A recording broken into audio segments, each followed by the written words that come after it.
and welcome to Freethought Forum. This is a program by the Atheist Society of Knoxville and the Rationalists of East Tennessee. I'm Larry Rhodes. I'm Dale Newman. And we want you to know that if you don't believe in God, you're not alone. Right here in East Tennessee, you can find free-thinking atheists and agnostics, and this is a show for them and people curious about living life free of supernatural beliefs. This is a call-in show. Please take note of the number at the bottom of the screen and feel free to call in at any time during the show. The Rationalists of East Tennessee monthly activities are on the first and third Sunday. They usually include lectures and lively roundtable discussions afterwards. The second Sunday is a book club. The fourth Sunday is the reflections, and you can find out more about the Rationalists of East Tennessee by going to rationalist.org. The Atheist Society of Knoxville is a fun meetup often at a bar or eatery.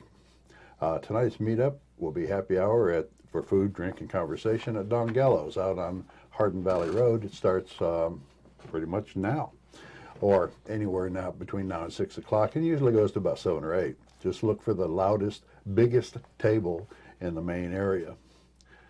Today is January 24th, I believe, 2017, and today's show is on Scientology.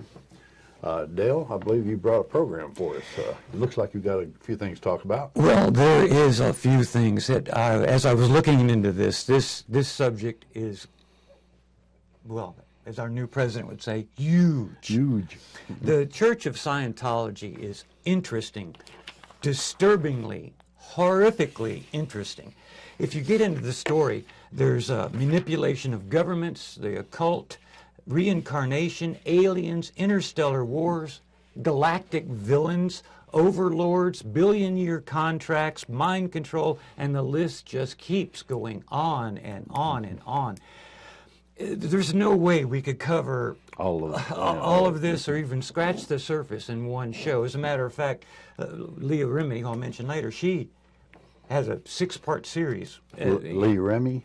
Leah Remini, yeah. Okay, Remini. And but the most glaring question that keeps coming up for a lot of people is, why do people believe in this stuff? And I don't know if it's been addressed all of that much, but we're going to try to do our best to hit some of those points. Also, we'd like to hit some points that I had a question about and didn't get answered satisfactorily by the stuff that I was reading. But there are a lot of books and documentaries. In case anybody's interested in looking it up, there's all kinds of interviews on YouTube for free. I can recommend Gina Miscavige's book, which is on my phone, which does nothing to show you right now. Actually, she has 2 books, Beyond Belief and Escape from Scientology. Well, I think she stole that from Escape from New York. Do you remember the name of the book? What was it? Escape from Scientology, okay. Or just Escape. Okay. And another one, Ron Miscavige, wrote a book called Ruthless. Now, Miscavige is not all of that common of a name, but it comes to find out that the reason that these two have written books is probably because they can, and because Gina Miscavige is Ron Miscavige's granddaughter. David Miscavige, who runs the Scientology church now, is his son, and she is his niece. So they're pretty close to the source of the information there. Very close to the source of the information. I was fascinated by the things that these people have gone through being involved with this religion. And I would recommend you take a look at it and decide for yourself. Also, there's a book that I brought a copy of, Going Clear, by Lawrence Wright. This is also been made into an HBO documentary, which one of our engineers says that is a very good documentary. Now, I didn't get a chance is to that see pro or anti? You can't tell by the title. Well, it's definitely uncomplimentary. Okay. The Lawrence Wright is writing about this fellow who rose very high in the Scientology church and had a lot to say about what was going on. There were some times that I had a little bit of trouble trying to figure out whether he was talking about the truth or whether he was talking about something that Ron Hubbard says is truth. Right, yeah, such as his history. And also, if you down in Blount County, we've got a video here by I forgot who it's by, but I do know it's by it concentrates on the Germans, and the Germans have a lot to say about Scientology. They kicked them out of the country, didn't they? They have a big problem with them. They have tried to ban them, and they've tried to prosecute some of them, I believe, in Germany. And they want nothing to do with a dictatorial personality. Huh. They have had unpleasantness in the past. Due to that. Yeah, when they see people walking down the street in having a strange expression on their face or walking kind of regimentally when they have no reason to be, they get a little bit concerned. Actually, it goes a lot deeper than that with the Germans. But anyway, why did you mention Blount County when you picked that up? Well, because Blount County is where I got it from. Okay. You know. Okay, but it can be picked up anywhere. Huh? Well, I don't know if your library has it or not. Oh, I see. You got it from the library. Right, got it from. I got all stuff from the library. I am a very cheap person. But anyway, Leah Remini, if I could get Leah Remini up there, number 4. She is as a matter of fact, her book, that is from the cover of her book. That is printed in Germany, and I had to look it up to make sure the title was right. But the Germans were really interested in what she had to say, so it's selling well over there, from what I take it. I would point out that on the side of Scientology, there they say that Leah Remini is just telling lies in order to make money. Well, considering that she gave the church $5 million, they really should take that on the chin. I mean, she needs to recoup some of those losses. Anyway, when I watched Leah Remini's 2020 interview, what she did there was she talked about a lot of stuff. And one of the questions that came up to my mind that was never covered in the interview, and I haven't seen it covered anywhere else, was what did she do after leaving one religion? Did she go to another? Did she decide just to give up religion entirely, or what? So I researched that for the convenience of our viewers and found at the Blount County Library great resource. Great bunch of folks down there. The People magazine, My Escape from Scientology, and she answers that question in this magazine. Which issue is that? This is November 16th of 2015. I'd like to go back just for a second to the $5 million that you mentioned that she gave the church. A lot of people in their audience will probably think you're talking about just donations, but that's not how the church makes their money, is it? No. The church charges you for everything. If you take a course, you pay for it. If you get audited, you pay for it. I believe you pay for the auditing. Don't want to be quoted on that. And these are thousands of dollars per session. It's quite a bit. I couldn't say how much for each one, but there are some courses that are thousands of dollars. And the higher you go, the more expensive they get. The more expensive you go, and the more it accumulates. Even if you have to be reprimanded, there may be a period of reprimanding. You have to pay for that. I saw one quote that said that Ron Hubbard said that if you died, you had to pay for your own coffin. I'm not too sure if that was somebody quoting something or not. But anyway, they are none too pleased with her. They brought lawsuits against her. But then again, that's really not saying anything, because the Scientology church is very litigious. But I saw one online person referred to her as xenophobic. Anyway, so that answers that question. Now, I have some good news for Leah. I hope she calls in. Yeah. Maybe we should go back just for a second to Xenu. What is Xenu? Oh, Xenu is I had actually intended to get into that. Xenu is a character that supposedly was an evil galactic warlord, about 75. He's not making this up. Not making. That's what it should say at the bottom. Yeah. Not making this up. Right. This is what L. Ron Hubbard made up. Well, yeah, he's a galactic warrior, and he imprisoned a lot of people, and they became spirits, something along those lines. I don't want to quote him because I don't want to get too far off his. And we need to keep in mind that L. Ron Hubbard was a science fiction writer by trade. Yes, he was. Yes, he was. Later on, I was hoping to find out that one of the researches I did is where did he come up with this stuff? But Leah, good news for you. She signed her billion-year contract when she was 13 years old. Now, the good news is, Leah, they can't hold you to that. Some of the people that sign contracts underage, they had their parents with them. They can't hold you to that. Don't worry about it. Unenforceable.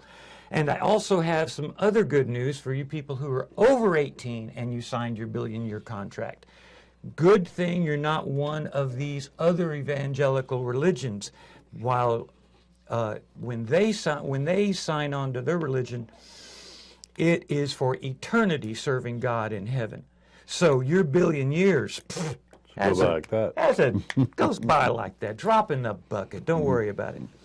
Now, as far as Tennessee, I wondered, did we have a Tennessee connection to the Scientology? Viewers, you probably were thinking that. Okay, next slide there, that's number 6. This right here is a shot of the top picture is the Scientology headquarters in Los Angeles. Now, in Los Angeles, they have a celebrity center where you might bump elbows with some of these actors, some big actors. All are probably heard of them, Tom Cruise and that guy, Cotter. Welcome back, Cotter. Oh, Alicia Rolta. Travolta, yes. Yeah, now the thing about it is if you and I were trying to walk in there, they wouldn't let you in. And if you and I were to walk into a regular Scientology center, you would not get the royal treatment that you would get if you really were a celebrity and walked into this place. They really put out the money to recruit these people because they have so much money. Well, I've got some good news for you, Larry. That bottom picture right there is in Nashville. And we here in Tennessee have our own celebrity center. Yeah, but could I go into it? I'm sure. As a matter of fact, since I'm a TV show host, if you go onto their website and take their Oxford personality test, they call it the Oxford personality test, but it has nothing to do with Oxford. But it sounds good. But if you take that, then after you take the test, you will go over to the Nashville Celebrity Center and have it judged to see what kind of personality you have. To see if I'm enough of a celebrity to join, I guess. Right, and once there, you might bump into somebody like Merle Haggard or Blake Shelton. Yeah. Why would anybody even be interested in seeking out Scientology and joining their club in the first place? I mean, what's the purpose? I mean, if it's not Christianity, even though they have a cross on top of their building, it has absolutely no real tie to Christianity. Why would a person seek out Scientology? Well, I don't believe anyone seeks out Scientology. I think for the most part, it is them casting out the line to find you. As one of the ways they do that is doing their. I was in New York and there was a couple people there on a card table, much similar to this, and they had this box with their e-meter. And as I was taking a look at it, I was kind of curious as to what it was, being interested in electronics and all. And I was watching the operation of it, and eventually I had to put my hands on the thing. and found out, well, I realized right off the bat, this is nothing but an ohm meter, and lost interest and walked away. Never really talked to him at that point. But why people get drawn into it, they're like any other religion, there's promises. If you're signing a billion-year contract, you expect something in return. You might expect that you're going to be around for a billion years. Now, for the people that are just coming into Scientology, not all of these things are mentioned to you right off the bat. You don't have a book. Well, at least you Christians have a book that you can read cover to cover to decide if you wanted to go into it. Not so with Scientology. They have levels by which, if you're on this level, you learn something. On this level, you learn something. On this level, you learn something. And it goes up on to level 8.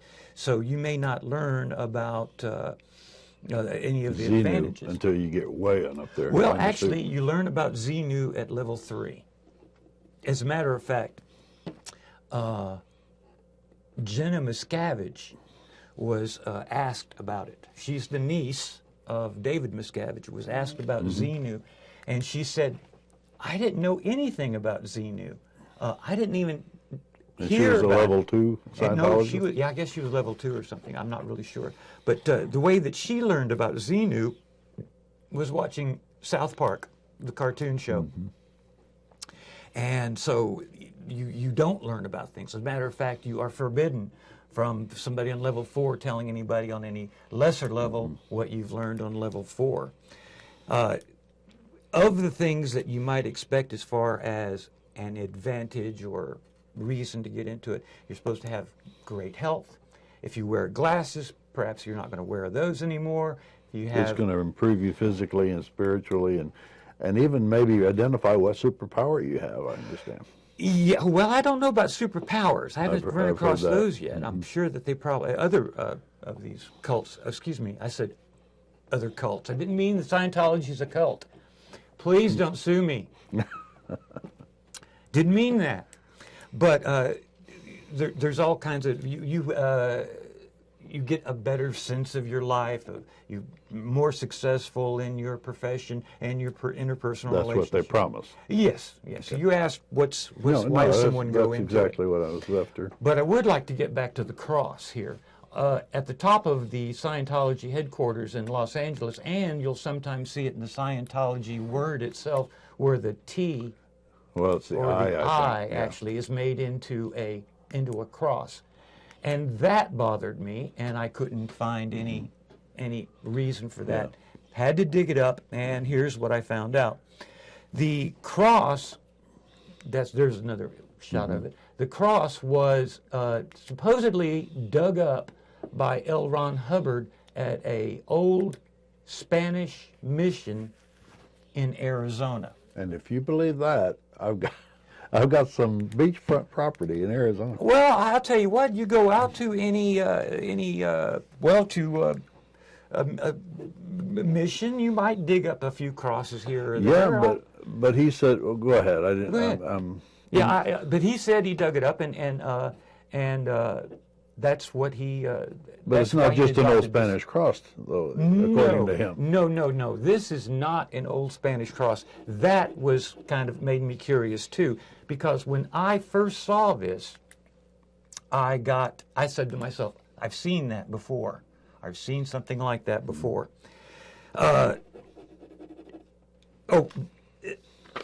And where I've seen it, there's a variation of it in the Rosicrucians. Now, the Rosicrucians are an ancient occult order, supposedly dating back quite a long ways. As a matter of fact, this is some of the advertisements that you may have seen in the newspaper, magazines.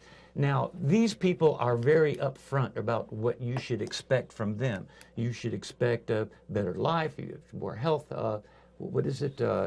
Controlling people with your thoughts, reincarnation, and powers. Definitely powers. Now, I have to confess, I joined the Rosicrucians. Did you? Yes, back a long time ago. I joined the Rosicrucians. Now, Would you demonstrate some of your powers? Well, I can tell you some of my experiences. With the Rosicrucians, they do not call themselves a religion. However, they are also 501c3 Exempt. tax exempt. Right, and they have, you pay money to be in them, and they send you out these lessons every 2 weeks.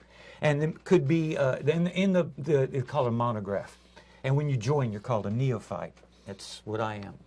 But you would be doing exercises. For example, they might have a picture of a world leader in one. I remember in one case where there was a world leader, and at some certain time, depending on what time zone you were in, all the Rosicrucians in the world were going to think one particular message and send it to that world leader, hopefully to bring influence, to bring about peace or good feelings or humanitarian outlook. Can we enlist them in this new regime here in America, influencing that one?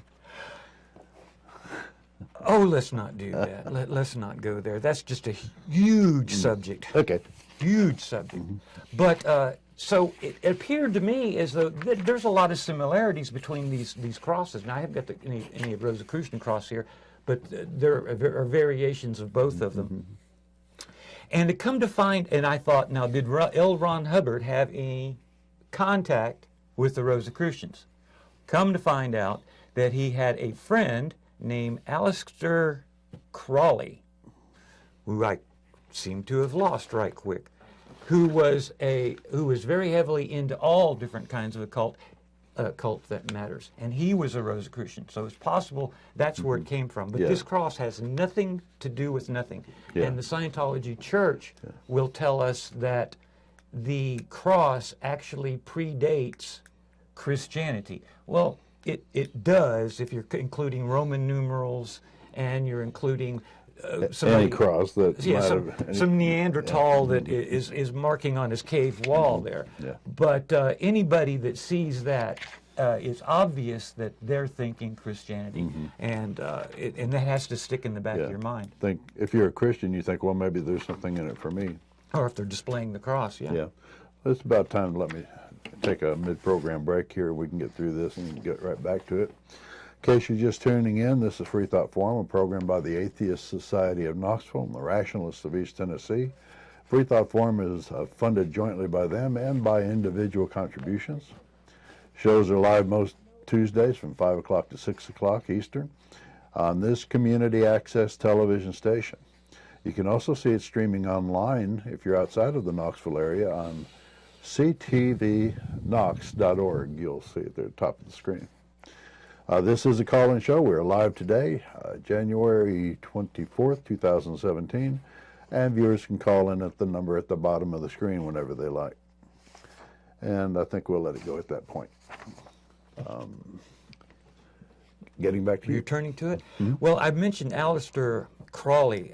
This man was heavily into occult and reincarnation and powers and all this sort of thing. He also founded a religion called, well, I'm going to call it Thelma because I'm not really sure how it's pronounced, Thelema. And and he was a good friend or well associated with L. Ron Hubbard. So this man starts his own religion. This man makes it tax-free. It's not like Mr. Hubbard did not at least have some experience in that sort of thing.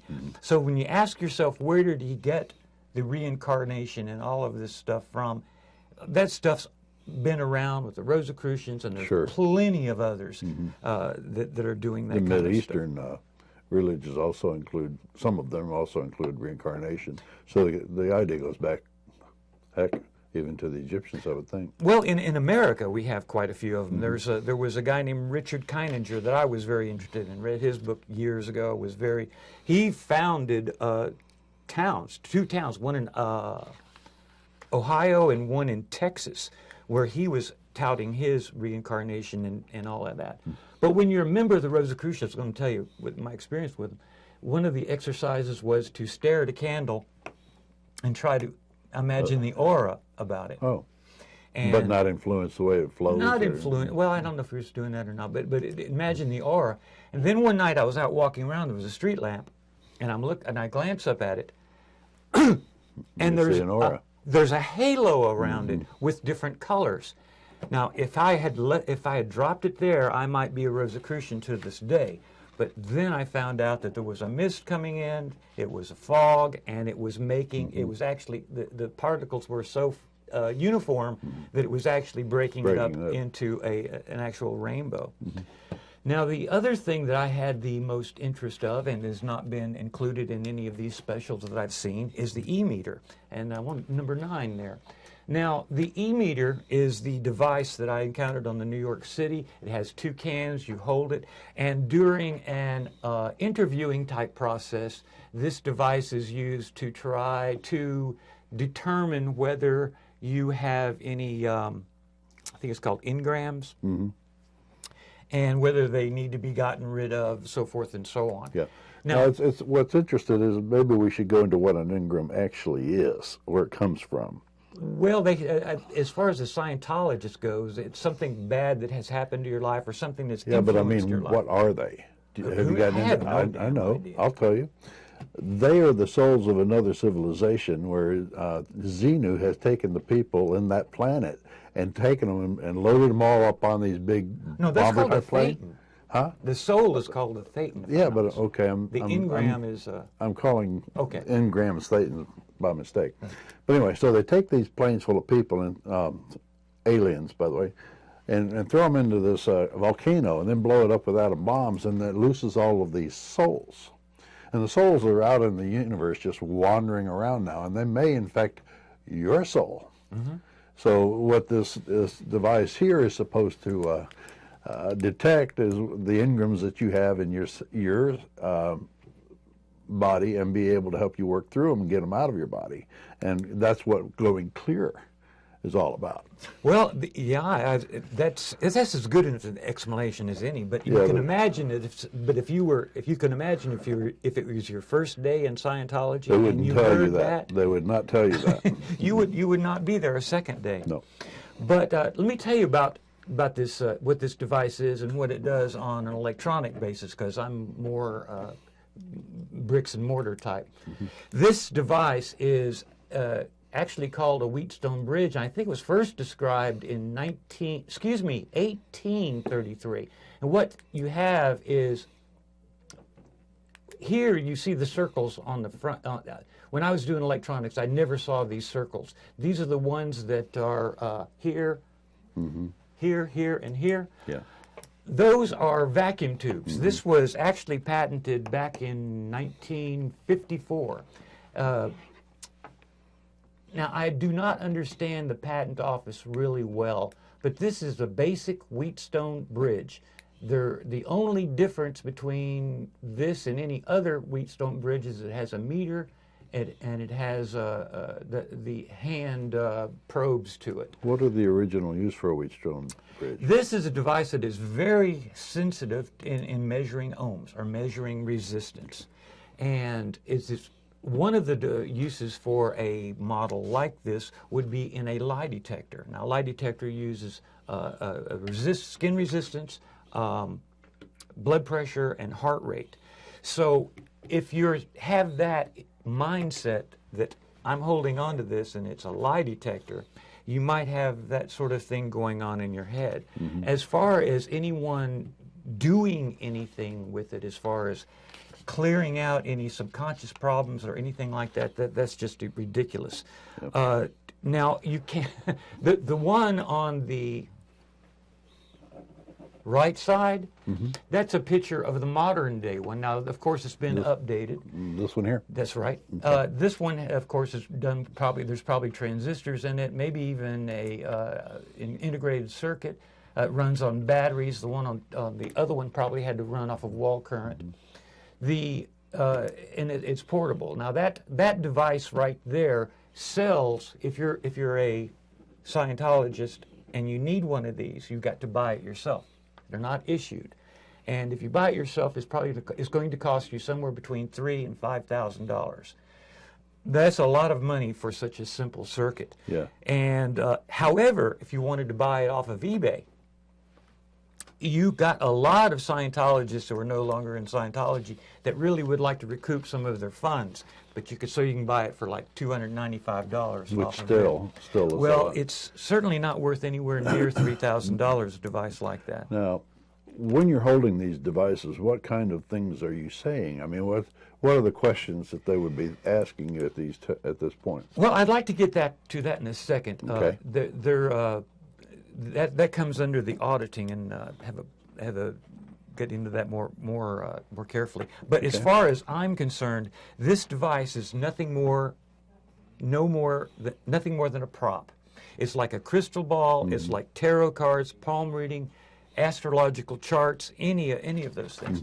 But this is actually, they refer to it as a religious artifact. Or a divining rod. Now, you've got to give the Scientologists credit, though, because how many other religions have such complicated religious artifacts? I mean, you got the wafers with the Catholics, and you got Joseph Smith with a seeing stone, or Islam has it, but there's stone at Mecca. Yeah. But this is a pretty complicated compared to those. Seems almost downright scientific, but it's actually pseudoscience. Well, back in actually, I mentioned the selling of these on eBay. The Church of Scientology did not like that. Once you leave Scientology, you're not people don't associate with you, so they had nowhere to sell these things except on eBay. And the Church of Scientology used a legal thing called the Verified Rights Owner Program, which means that if there's an intellectual property that you own that somebody else is selling, they can't sell it. But in this case, this is like you buying a VCR from a friend. You still get the bill of sale and all of that, and you go to sell it, and then RCA, well, they don't make VCRs anymore, but then RCA or someone comes and says, well, you can't sell that because we have intellectual rights on the VCR. But that was in 2008, but I saw them on eBay just recently, so obviously eBay or somebody's ignoring that.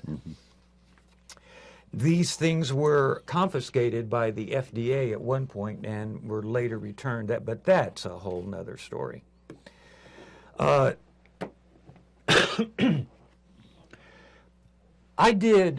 were asking how they were used. I watched a Scientology audit on the internet, YouTube, I think it was. I'm sure it was. And as I was watching it, I thought, that stuff looks familiar to me. I recognized it immediately. When I was in the Army, I took psychiatric training, and one of the things that we did in our psychiatric training was we went through our own encounter groups ourselves. Another thing we went through was we learned a technique of how to interpret dreams. And it works very well. Cold reading? Kind of, well, cold reading? No. This dream is interpretation. Real as a heart attack. Yeah. I've used it at parties as kind of a party trick, but it's not a trick. And what you had happening was in the Scientology auditing session was the auditor was telling the person, tell the story over again, and then tell it over again, and then tell it from this point, and tell it from this point. And that was the same technique that we used. I don't want to go into it a whole lot, but that was the same technique we used. And what you have happen is if you're having someone that's dealing with something they're concerned about, let's say they've had a dream that they wake up, they're sweaty, and they don't know why, they don't understand the images that are in their dream. Yeah. Well, Freud would tell you a train in a tunnel means only one thing. But actually what we found is that different things mean different things to different people. Sure. But you have the person tell the dream over and over again, and eventually the light bulb comes on, and they tell you what the dream means. And it's a really interesting So technique. that's how the sessions go? That's the one that I saw. That was how it went, and I thought this, and it is very effective if you're going to make someone believe that what you're doing is real. The other part that I noticed was that there was overtones of hypnosis in it. You were telling the person to close their eyes. You're telling them that they will be able to remember everything afterward. So as if you were suggesting, maybe I'm doing something that otherwise you would not remember. Yeah. Now, in Australia, they tried to, starting with Victoria, is that a state in Australia? I think so. Well, starting with Victoria, they banned this auditing process because somebody investigated it and they thought the same thing I did. And that is that it's a process that involves a command hypnosis, exerting a positive authoritative control. Yeah. And, We've got a call coming Leah in. Remendy's calling. Okay. Hello and welcome to the Hello, Freethought Leah. Forum. You're on the air. May we have a name or a nickname, please? Well, hey, this is Faithless Forrest. I'm watching the show as usual. Hello, Faithless. And I can't help but be intrigued, of course, by something with a schematic on it. And although I'm a physicist by education, I've pretended to be an electrical engineer, and I've even long ago, as in hobby projects, built circuits with tubes. And as I look at that, I think it's merely sort of a galvanometer. It's measuring leakage current. That's what you would use it for if you were in a hospital or something like that and you're testing for leakage from equipment. You would be using something very similar to this, very, very sensitive. Yeah. And, of course, another way to talk about leakage current is to talk about resistance. The human body offers resistance to leakage current or to current going through it. And then it hit me, and I thought I'd have to call in. And what this is it's obviously Borg technology, because resistance is futile. That's what I thought you said, Borg. All righty. Yeah. So I guess the Scientologists are just Borg, and apparently they're prosthetics or whatever the phrase is for those things that get bolted onto them to make them look horrific in the Star Trek shows are just they're reduced. But it's Borg technology. I pronounce it as such. Cool. Thanks for calling in. All right, I'm going to wish you. I will resume watching the show. Okay. Goodbye. Thank you. And phone lines are open again. Well, do call in if you have a question about anything or if you have an observation such as Forrest did. Numbers at the bottom of the screen. Yep. This, well, anyway, getting back to these auditing sessions. So if you walk into a place and you are holding on to something in an auditing session that you are somewhat aware of that is part of a lie detector, and they tell you it's going to be detecting things that are divine, spiritual things inside you, and then they have a little bit of hypnosis thrown in. The hypnosis jargon that you recognize. You are going, and then if you go through your session and you do have one of these epiphanies, for example, having a dream and then, that's what the dream means. It means I hate my dog or whatever. And you didn't know that before. Then you would walk out of it thinking, there's something to this stuff. Yeah. And that is where you asked before, why would you get into it? That's probably the place you would start. And let's not forget that hypnosis is all about suggestion. So when you're in there and they're droning on and you're going through these stories and you're expecting an epiphany, when you have one, that suggestion that all of this is working really hits home and really takes root. Personally, I think that hypnosis is there isn't any. I think it's a bunch of fraud anyhow. I think there are some people, I can't be hypnotized. I've gone and done these stage shows and I always walk out of them, without being hypnotized. Well, then you're an honest person. Yeah, well, but some people are apt to be, open to suggestion. Apparently, I'm not. And they are, for the most part, dishonest. Right. For a stage show, as far as I'm concerned, is nothing but a couple of people, two people agreeing to fantasize together. This is hypnosis is baloney. Yeah. Well, let's. Okay. Okay. Leah's now calling. We've got another call. Welcome to the Freethought Forum. You're on the air. Can we have a name or a nickname or something? Call you by? My name's Wayne. Hello, Wayne. Wayne, welcome. What you have to say? Well, I'm just was surfing the channels and found this station for the first time, and I was just curious about something. What was Hubbard best known for? Who? L. Ron Hubbard. He was a prolific science fiction writer. He also founded Narcon. Science fiction writing, though. He wrote several books. He was in his own autobiography. He accomplished, or his own stories. He accomplished many fantastic things. He was a legend. I was reading something today, or saw something on TV where even his Army record had been basically forged, and then they said the reason they forged it was to cover up his covert ops.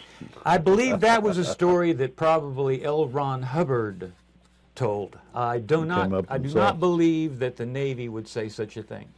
No, they did not say that. It was somebody speaking. It was a show about L. Ron Hubbard and Scientology. Mm-hmm. But now, can I ask you a question about atheists in general? Sure. What is... I guess I was raised by tradition Southern Baptist. So was I. So, I was too. What does atheist actually Mean? Do they have a belief system at all? I mean, what is their belief system? Well, it's not a belief system. It's just one answer to one question. Is there a God? Is there a God? And if you say no, or if you can't say yes, then you're an atheist. You don't have a God belief. Now, I was raised Southern Baptist, as you were. I was a Christian until I was about 23, and I went to college, and I met an atheist for the first time. We got to talking, and over the course of a couple of years, I lost my God belief. Does he answer your question? Yeah. I was curious about that. I'm kind of struggling with that myself, and I think if my parents had lived near a Catholic church, I'd have been a Catholic. If they'd have been raised, if I'd have been born or raised an atheist, I'd have been an atheist. I think we are a lot of things by tradition. Yeah. You are mighty open-minded when you say that. That's a very honest observation. Can I offer an invitation? We have a bunch of atheists that get together every Tuesday. Every Tuesday evening about this time, they're getting together at Don Gallo's on Hardin Valley Road for beer, food, and conversation. You can come down and talk to all of us, and just ask any questions you like. There's going to be 20 or 30 of us down there. There is every week. So. All right. Well, I appreciate it. I just happened to be sitting here watching TV, and I saw this show on, and I'd never talked to an atheist, and I was just curious as to. It's as simple. You boil it down just as simple as: is there a how is that different than Scientology? I don't even think Scientology and Mormonism, I think they put all their faith in a human being. Actually, you're absolutely right there. The Scientologists, the atheists really probably have no big disagreement with the Scientologists. Except for they're selling. They don't have the heaven and they don't have the God. So they are, or you can believe in God and still be an atheist. You could believe that Xenu is your God, I guess. I don't know. Well, no, he's a galactic warlord. Okay. Then you would say that Scientologists are atheists. You could say that Buddhists are atheists because they don't believe that Buddha is a god. You can say Confucius are atheists, and Taoists are atheists. Not Rastafarians. Yeah, Rastafarians probably. So it's not just people like me who don't believe in God and have no religion. There are a lot of people out there who don't believe in gods and have religions. Yeah, most... there's religion is probably one of the worst things that I know of. Whoa. but religion is just dogma pretty much. But no, I was just thinking in terms of Scientology, Mormonism, how they seem to put all their faith in a human being and not a divine being. And I don't see how that's any different than atheism. Right. I do have a website called digitalfreethought.com that I have an awful lot of articles that I've written on there. Go to digitalfreethought.com and click on the blog button, and I think that will answer an awful lot of questions for you. I appreciate it. Thank you. Thank you. Thank you for calling. Bye-bye. Okay. One thing we were talking about in Confessions is we haven't talked yet about the power that it gives the organization when you sit there and give them all of your secrets. Going even into Catholicism, I mean, when you go into confession and you tell the priest every single thing that you've done wrong in your entire life, starting from your childhood, I mean, when do they start doing confessions? When you're 12 years old? And go on for the rest of your life? That gives an awful lot of power to the people that you're talking to, the organization. Now, Scientology does exactly the same thing. They've adopted the same type of procedure where they sit you down, they get you talking about all the bad things you've done so that you can theoretically clear the Ingrams and from your Thetan. And once you give them all of this information, they have it on record and they can keep it and use it against you if they needed to. So far, of the people that have left Scientology, I haven't heard of anybody saying that they were being blackmailed or anything to that effect. However, another effect that the auditing has is you can keep better control over people in that you can ask them things like, do you have doubts? Are you in contact with anyone who's saying bad things about Scientology? Is your mom saying bad things about Scientology? You know, So true. Yeah. We got a slide there of the Maharishi Mahesh Yogi. He's the number 12 or something. Yeah. This guy, now I'd like to, sometimes when you're looking at something, by looking at something else, you can compare it and better understand perhaps both of them. This guy is the Maharishi Mahesh Yogi. I was a Rosicrucian. I was also a transcendental meditator. Okay. And when I went to, I learned a technique for meditating, tried it for a while. It was kind of impressive at first. Eventually I dropped on for it. But I was so interested that I paid the money to go to Switzerland, Lucerne, Switzerland, and take another course, which is a little bit similar to Scientology. And the people that showed up there, well, I was in the Army at the time, so it was also a good way to get away. But the people that showed up there already had an investment. And after I got there, I found out that later on they were going to be disturbing our sleep, controlling our food, and so forth and so on for about a month. Well, for the month that you're there. Sure. And I got really nervous about that. So to test my fears, I stood up and I said one of the most ridiculous things that I could possibly imagine about how good transcendental meditation was.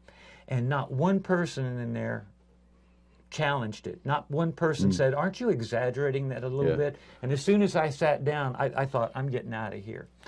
My psych training was a little bit good enough that it might have kept me from being part of one of these guys. Yeah. Now, this guy, the next one is the next slide. Yeah, this fellow is another Indian who came to America. He is similar to Scientology, similar in that you've got all kinds of spirits and you can worship and all of this, and you need to pay him money in order to have a better life. This guy owned 75 Rolls Royces. So if you're if you're wanting to make some money, maybe starting a religion is the way you can do it. Isn't that what L. Ron Hubbard is often quoted as saying? Exactly. Yeah. You go back to the first slide there. I think I've seen this guy enough. I just thought it was kind of funny. It's like, why do you have all those Rolls Royces? I don't know. Yeah. Anyway. The Church of Scientology is not in just America. It is in, you haven't found it. Well, there's South Africa, Sweden, they tried to get into Belgium, tried to get into England. Germany, they're almost banned. They're not allowed to have a church or anything. France, they're in it. Spain. And they are a political, they cannot be anything but a political group considering how much pressure they put on other governments for them to get tax-free status. Now, they had trouble when they went to Belgium.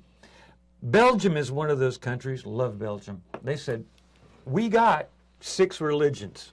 We don't need any more, and we don't like your tactics. Mm-hmm. And they turned them down as far as operating or having a tax-free religion there. And they sought to prosecute them after they got to know them a little better. That's typical reaction. Right. Prosecute them for extortion, fraud, organized crime, obstruction of medical practice, illegal medical practice, invasion of privacy, conspiracy, and it goes on. They sued the government for those things? This was the Belgium suing them in response to them to their just being there. Mm-hmm. Well, and this is the part that flipped me out, is our State Department criticized Belgium for not allowing the Scientologists. Some money changed some hands there, I'm sure. Well, I really wonder about that, but I would like to point out that was done in 1996. We had a female head of the State Department at that time. That would be Condoleezza Rice. Yes, that would be. Glad you pointed that out, so I didn't have to. Now, one of the things that Scientology does is they say you're going to have supernatural healing. Well, you're going to, by the process, you're going to be able to be without your reading glasses. You're going to, so forth and so on. And this is somewhat better. I mean, everybody does. Somewhat better than some of the other religion. We have the question: is Scientology better than your religion? You might expect a haphazard healing from the 700 Club if you're Tom or Don or Joe who might be having a pain up and down your left leg. But this is one of their promises, and it is not borne out by anyone who's been through it. Now, I understand that Australia had a hard time with them, too. In Canada, I believe, as well. Canada, yeah, the greatest lawsuit, the largest libel lawsuit that has ever occurred was in Canada against the Scientology, Hill versus Scientology. And it was the largest amount awarded to anyone. So Scientology lost that law? They lost that one. Well, good. That's a personal opinion. Good. One of the other things that helps keep Scientology as a cohesive group, and I think you may have mentioned it before, is as disconnecting. That's where if your family or One minute. Oh. Okay, go ahead. That's if your family or someone is being adversely talking about Scientology, you cut off relations with them. And one of the things that Lee Remy and several others complain about is it breaks up families. Yeah. Well, Jesus said, well, if you can't be my disciple, if you don't hate your mother, your father, your sister, and your brother, I'm afraid you cannot be my follower. That's the case. Yeah, so they learned something from Christianity. Maybe that's why they have the cross on the top of their building. Maybe it is. There's some of the things they've adopted. Yeah. Okay, 24 seconds. Anything else you want to throw in there real quick? No, before I not get into real the closing. Quick. Oh, one of the things is, as far as everybody else criticizing the Scientologists, I've not heard anything from the other religions. No Catholics, no Jewish communities, no Southern Baptist Convention. No one is criticizing from the religious aspect. And maybe that's because they don't want their own religion looked at. Yeah. Okay, time to start wrapping things up. Get out your pen and paper. This has been Freethought Forum, a program by the Atheist Society of Knoxville and the Rationalists of East Tennessee.